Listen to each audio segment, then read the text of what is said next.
আসসালামু আলাইকুম বন্ধুরা, আপনারা কেমন আছেন? আশা করি অনেক ভালো আছেন।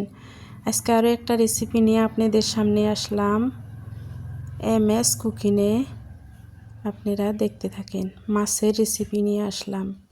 মাছগুলো নুন হলুদ দিয়ে ভালোভাবে ভেজে নিচ্ছি। দেখেন, মাছগুলো আমার ভাজা হয়ে গেছে। এবার একটা কড়াইতে তেল দিয়ে দিলাম, গোটা জিরে দিয়ে দিলাম, পেঁয়াজ দিয়ে দিলাম,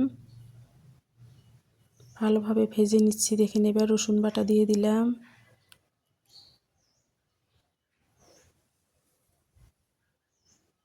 মাছ দিয়ে টমেটো দিয়ে রেসিপিটা বানাবো।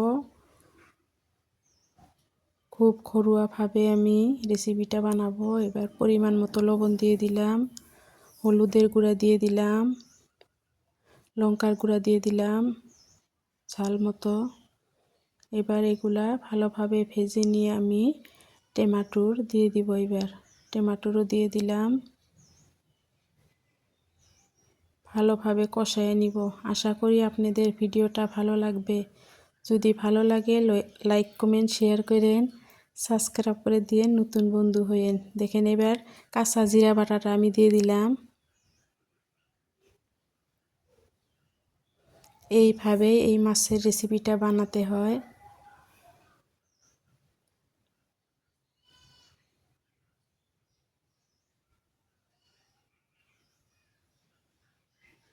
সুন্দর মতো আমি সব কষিয়ে নিলাম। এইবার তেলটা দেখেন উপরে ভেসে উঠেছে, মানে আমার মশলা কষানো হয়েছে।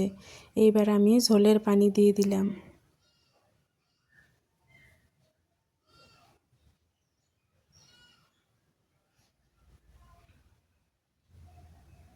ঝোলের পানিটা পুরা ফুটে উঠেছে। দেখেন কি সুন্দরভাবে ফুটে উঠেছে। এবার আমি কাঁচা লঙ্কা দিয়ে দিলাম, দিয়ে আমি ভাজা মাছগুলো সব দিয়ে দিচ্ছি ভালোভাবে। দেখেন কত সুন্দর হয়েছে, লোভনীয়। দেখেন কালারটা কত সুন্দর হয়েছে। মাছটা আমার প্রায় হয়ে গেছে। এবার আমি ধনিয়া পাতা কুচি দিয়ে দিলাম।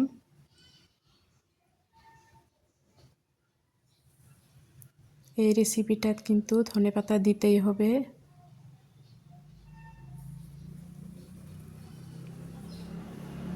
দেখেন ফাইনাল লুকটা কত সুন্দর হয়েছে। ভালো থাকবেন, সুস্থ থাকবেন। আল্লাহ হাফেজ।